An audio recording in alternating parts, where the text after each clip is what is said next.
Hi. Hello, how are you? Oh, I'm doing all right. How is your Wednesday going? Good, good. It's beautiful out.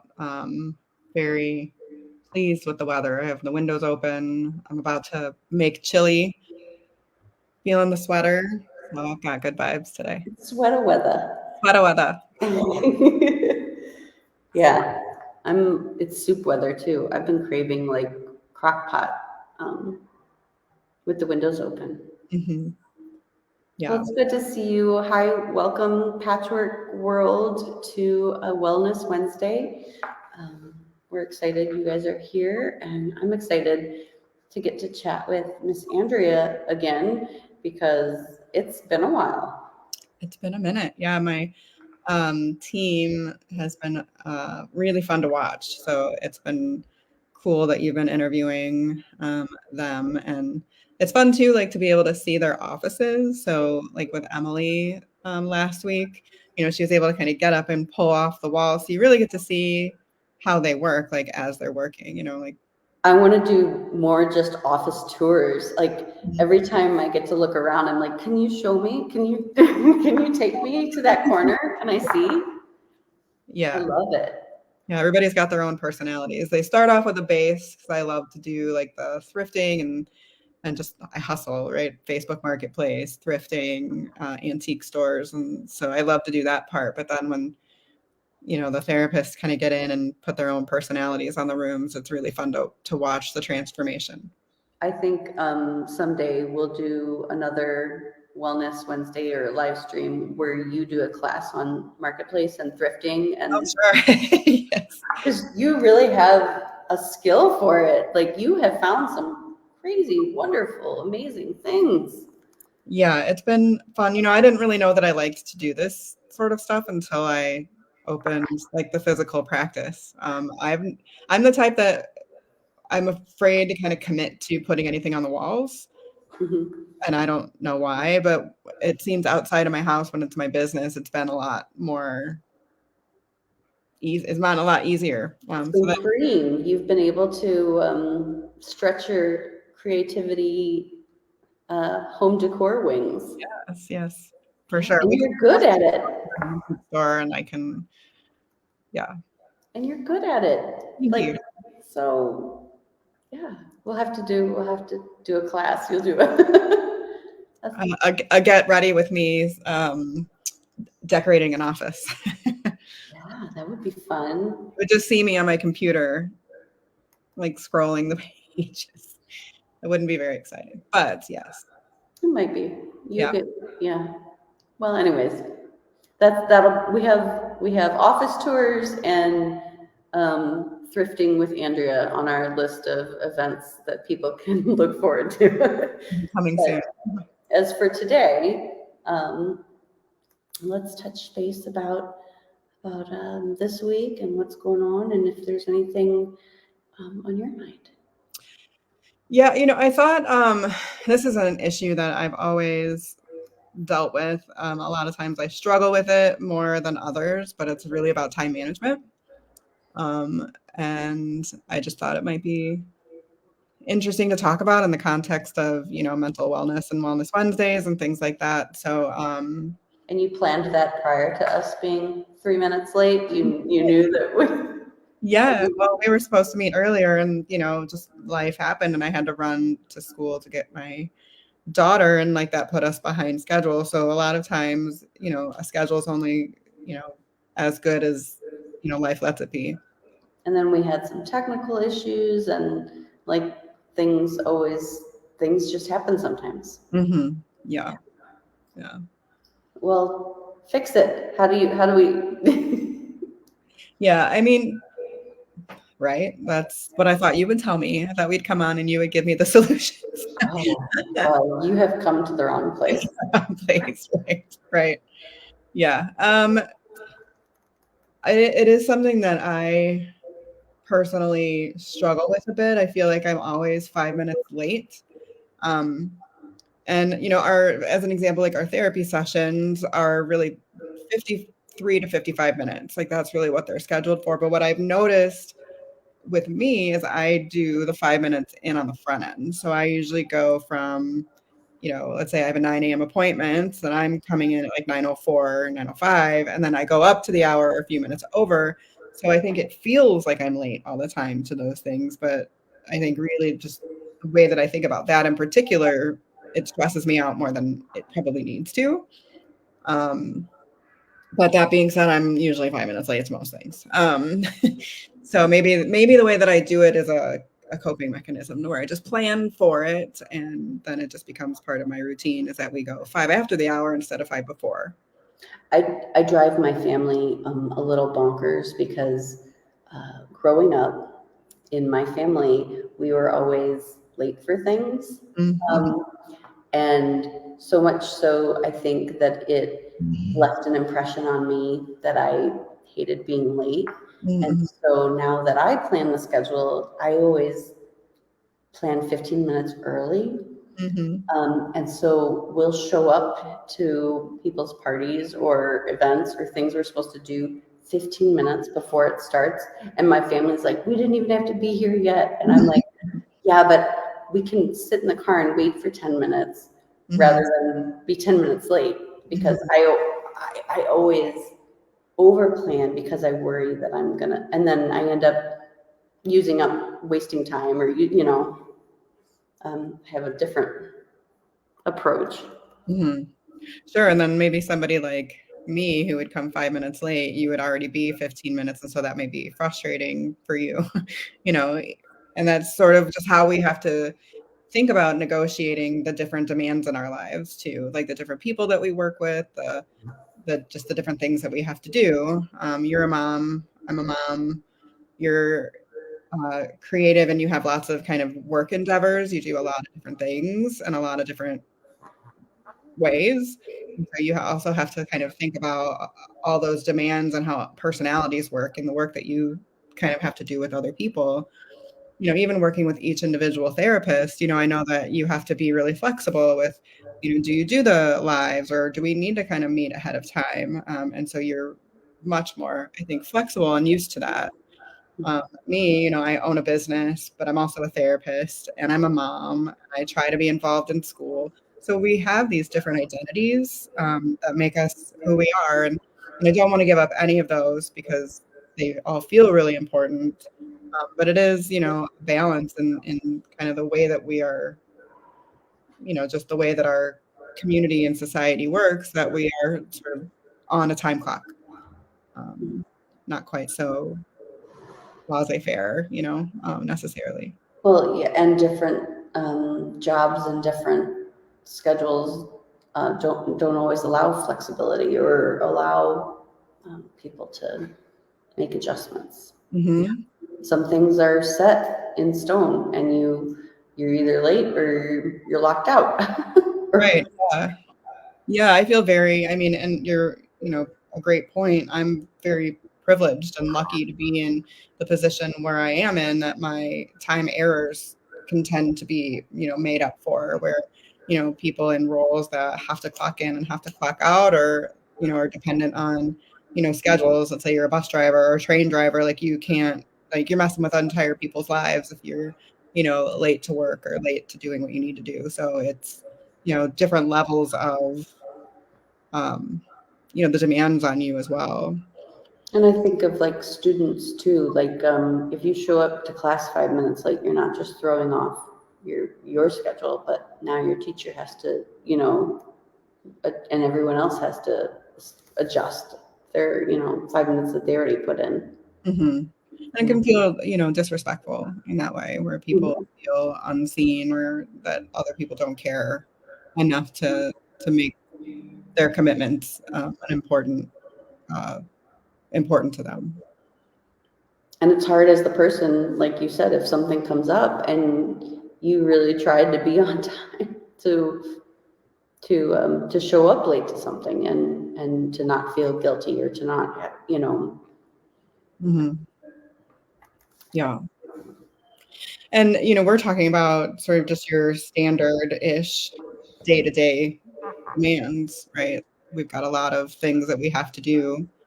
But then you add on, in the context of what I was thinking about today is you add on the struggles of folks, including myself, that we work with at Patchwork, then you can add a different complicated layer. So I'm thinking of, an ADHD diagnosis or an anxiety diagnosis or, having depression or OCD, a lot of these, diagnoses, they're helpful to know what those are, especially if it changes kind of what you do with your life. Like if having an ADHD diagnosis helps you to understand your brain and then put in different mechanisms that support you doing well, then it's a good thing to know. Some people don't find value in the diagnosis itself, but, we struggle with, trying to manage those symptoms, and then that adds to the ability to either stay on time or to balance all the duties.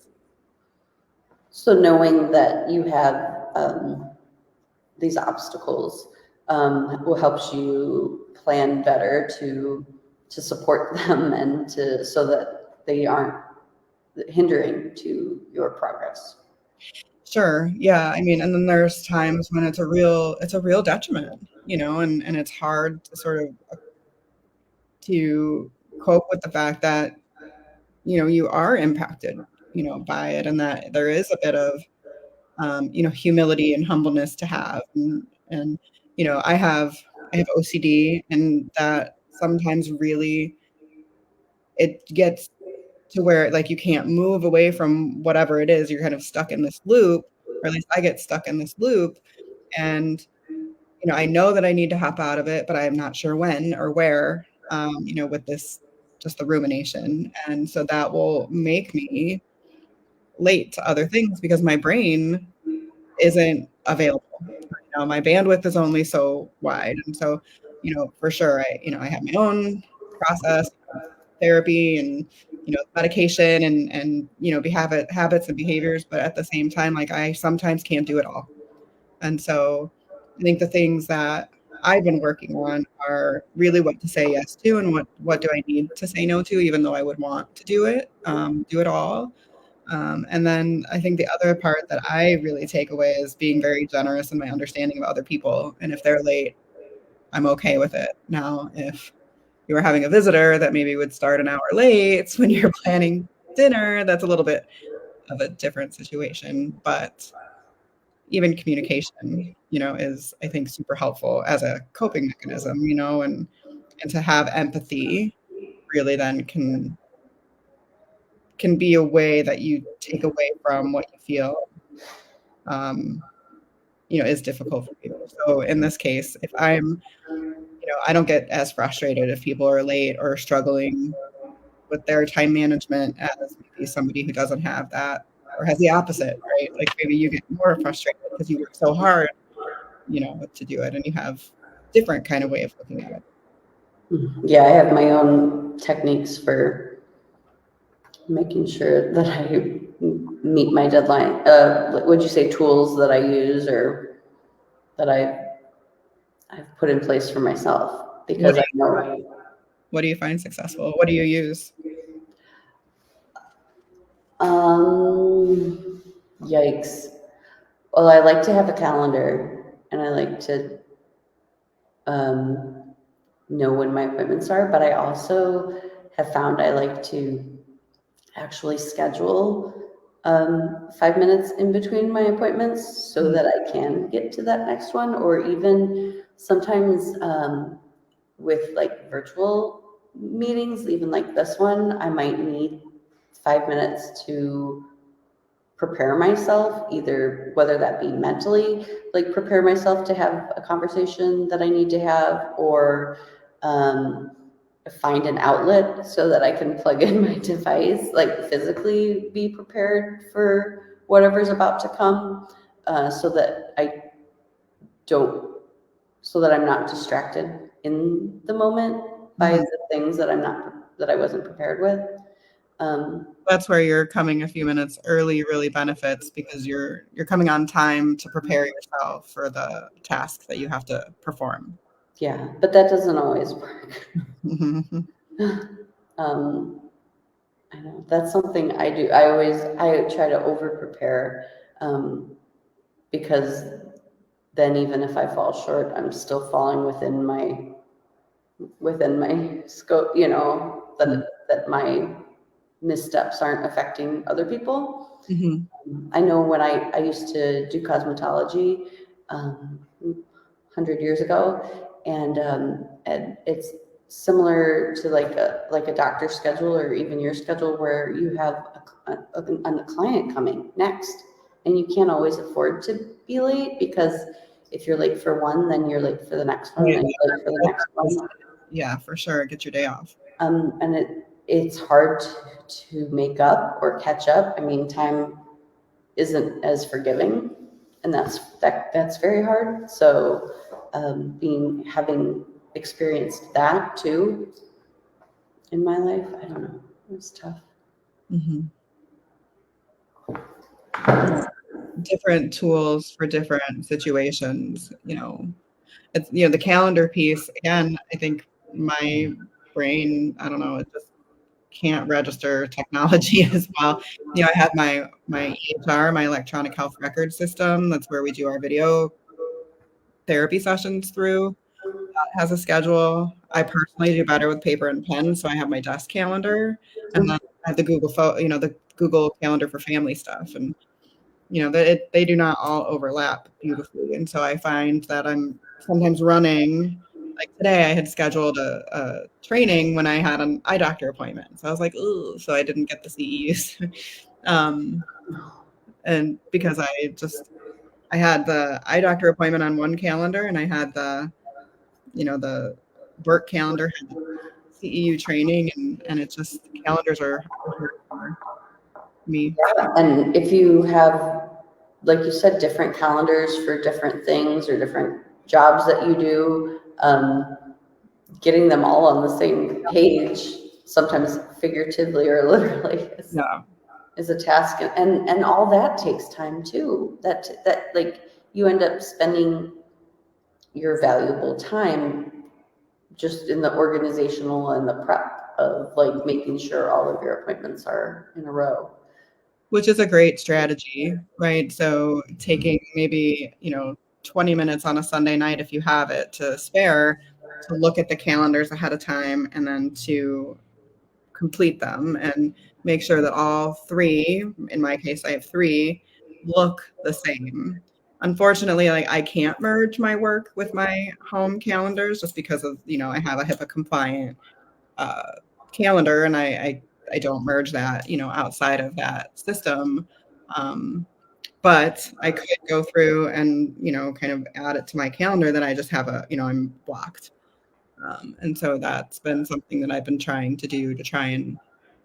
So do you have to schedule that time with yourself? Do you put an hour on Sunday night on your calendar and say, I'm going to sit down and I'm going to do this, you know? I mean, yes, I do that, but I'm always the one I mean, I also sacrifice my time to do other things, things come up, and my boundaries tend to be, in that way. I'm torn. I'm torn between, Well, like, it's like somebody my says, 16-year-old wants to talk with me for an hour on a Sunday when I had myself scheduled to deal with the calendar. I am taking the time with that 16-year-old who may not otherwise want to spend some quality time with me right now these days. yeah, You know, for sure. No, I get it. Those are the appointments are the ones with yourself that you end up going, oh, I can reschedule that. exactly. Yes, exactly. And that's tough too. Yeah. Yeah. There's a balance though, right? I mean, you don't, like you said, there are some things that are more important, like that time with the people that we love. Yeah. And sometimes it's if you can, right, then you have to take things off your calendar. Maybe you're doing too much. Um, and that's definitely something that I've had to do this year is to say no to more things and to just recognize that my pace isn't where I would prefer it to be, but it just is what it is. And so accepting myself and, adapting to what I'm really good at versus what I want to be good at. And it makes me feel bad when I'm not good at it. And then frustrates others. And then I'm more late because then I'm thinking too hard about it. And I'm like driving too fast and I get a ticket, like that's not a good thing. Well, and then you're an hour late. Because, Exactly. yeah, I know. I was, and you were talking about the OCD loop too. And I was thinking it's hard to stop when you know it'll only take you 5 minutes to finish something. But then the next 5 minutes are coming from somewhere else. I'm hearing a puppy. Oh, your baby. He's so loud. That's okay. That's what's fun about getting to be in your home. Give us a tour of your puppy. No, call him over. Oh no, he's by the door. I think that there must be like an Amazon purchase or something at the door. Or a squirrel walking by. For sure. Yeah. Well, then that brings us to ADHD. No, I'm just kidding. Squirrel. And getting distracted too. Sometimes I'll have something planned. If I'm like, oh, I know I need to work on this at 1:00. But then I'll get distracted working on something else that I was like, oh, I can finish this in 10 minutes. And then I'll lose track of time because I'm so hyper-focused on whatever it is I'm doing. And then I'm late. Those are fun days. Wow. I feel like cooking is an interesting situation for me. So I say that because if I were to turn you around, you would see all these ingredients on my counter right now because I'm going to make chili today. And I had made breakfast earlier, and so I was trying to like do both at once, like at least prep, onions and peppers and stuff like that. And so it takes me, if I could see a video, I think that it would be funny, but totally accurate with ADHD. Because I got the pan ready, and then I went to the sink, and I was like, oh, washing my hands. Oh, there's the celery. I'll wash the celery. And then I was like, oh, wait, but I have to get the broth. And then I'm going back to the stove, and I'm like, oh, wait, I was going to do my eggs, and I put the eggs on. And then, so it's, and then I'm by the spice cabinet. So I get out the spice cabinet, and I was like, wait, what is that doing in there? That's supposed to go to the pantry. And so then I go back to the pantry. The eggs are on the stove. The celery is in the sink. And I'm just sort of like swirling around, and eventually I'll have a delicious pot of chili and I have eaten breakfast. But it's like this, little whirlwind of what could have taken you 30 minutes takes 2 hours. But you got so many other things done too. I mean, it's hard to argue with the fact that But you also washed all the dirty dishes that were in the sink and yeah. Oh, and I don't know, I should probably pay you for this question, but at what point is that ADHD versus just having 100 things on your plate, and being a parent, and is that something, like, if I noticed those things in my life or in my schedule, is that a reason that it would be good to reach out to you guys at Patchwork? Would you be able to kind of talk us through like what's normal and what might be helpful to have guidance on? For sure. Yeah. So I don't think that it's easy necessarily to see it. I could be wrong on this, but it's more noticeable when you're in the context of working and being around other people. So if you're in school and you're trying to do your work, that's very much prescribed to you. It's assigned, and you're supposed to be working on, your history paper. And if you're working on your history paper and you end up doodling all over your arm, and then you find your arm and there's a tag, and you start pulling away at your tag, and then you totally missed your, the time that you need to do your history work on, and then you're stressed out and you have to go homework and you don't remember what was taught, and then you get really agitated and you have angry outbursts at home, and people don't understand why, and it's sort of this time management piece. So there's a whole host of kind of behaviors along that day that kind of indicate that there's something worth talking about and looking over. And when you're younger, your executive functioning isn't sharp, right? That's something that your brain develops the capacity and the capability for over time. But if your teacher's noticing, or if you have, a friend or a parent who's noticing that you're having trouble regulating, or, staying focused, or you're fidgety and you don't have a very good memory for things that you were focused on, for sure calling us, or another, provider, and perhaps getting some psychological testing. Dr. Katie, at Patchwork, is really amazing, and she does ADHD testing on kiddos. And we're also going to start incorporating adults pretty soon, because people in my generation, Gen X, I think that there's a lot of us that end up with these adult diagnosed ADHD, because we just didn't think about it in the same way as before, the same way before as we do now. And I see a lot of people just going, oh, that makes tons of sense. And so when you get support from somebody who can help you to understand your brain, then it feels like you can do something about it, because you know what to call it. And so, if you have anxiety, OCD, ADHD, and you're really struggling with this time management stuff, if you're recognizing then, okay, I'm caught in a loop, what are my strategies that take care of the underlying piece that's making me have difficult time management skills? So if I'm, really ruminating and having, kind of a panic attack or an anxiety attack about going into a social event, and I have social anxiety, then noticing that really it's not the time management piece that's making me late. It's really having an anxiety attack that's, interfering with my regularly scheduled programming. Maybe the next time I plan more time without having demands, so I can prepare myself. Or with ADHD, perhaps you're set up without a lot of sensory other input. So you're kind of in more of a quiet room with, just not a lot to distract you. And so, yes, these these behaviors can really be a sign of something underlying, which I think, a therapist and, some testing with the case of ADHD would be really beneficial, because it can help you make different plans to how to manage things. And not maybe be so hard on yourself about what's wrong with me? Why can't I seem to get it all together? Why can't I? Yeah.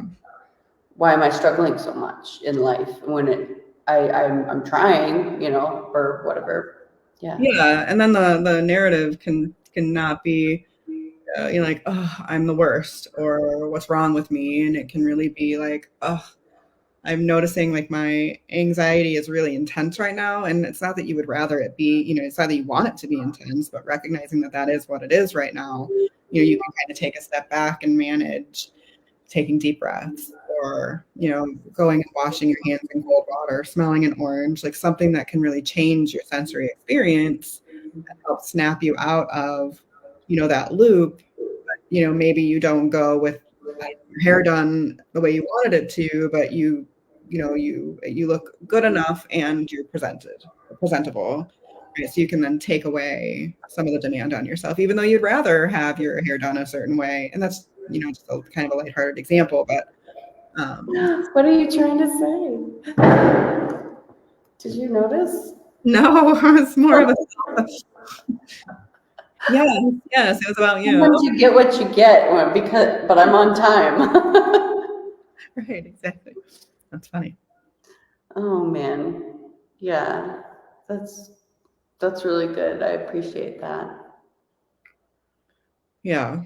And it is good, having a team when kiddos are kiddos, it's nice to have like the teams that we do these days. School, they're just more educated. Like, we're much more educated on child development, typical and atypical, the neurodivergent or the neurotypical, brains that it seems to be much less of a what's wrong with this kid and how do we, get them to line up or to align with what we need. And really it's, what's unique about this brain and that brain and the other brain, and how do we make the environment conducive to all types of brains, and kind of as best as you can tailor the environment for the needs of many. And our language is changing around that. Yeah, it's really good to have an expert too, to help have the right language for the things that we're not taught, we don't know, and then and helping us understand it. Mm-hmm. in terms that we can use and utilize. Yeah. And the empathy, for sure. It's nice to know that we all have empathy for each other, and that it's not that we understand, and that it's okay. Yeah. And we're not like, we have to figure it out. I mean, there's some rigidity that is important with the structure, but there's not like rigidity for rigidity's sake. It doesn't always sort of get the job done. Mm-hmm. A little more old school.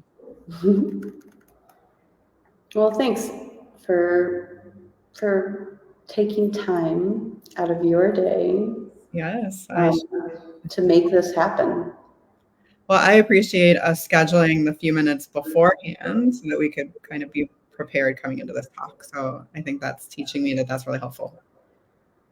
Oh, that's good. Yeah. And then even if you are late, you're like, it's okay because we got a little extra time. Yeah. That's my strategy, but that won't work for everybody because it does not work for my husband and my son. It drives them bonkers. Yeah. But, well, they'll have a different strategy. Your son will have a different strategy with his family based on you, just like you have a different strategy based on, what you went through. And that's when I'll have to have the empathy because he'll always be late. All right. Well, thank you so much. It's so good to see you. I miss our Wellness Wednesday. I've really enjoyed getting to meet with everybody on your team, but it's fun to check back in with you too. Thanks, Alex. It was really good to see you, and I'm going to go and make my chili. Oh, that sounds good. All right. See you later. Maybe send us a picture of how it turns out. Maybe I will. That would be great. It's going to be delicious. I can smell it already. I can smell all the spices and the veggies. Well, enjoy your warm chili with your windows open, and we'll see you soon. All right. See you later. Bye, everyone. Bye.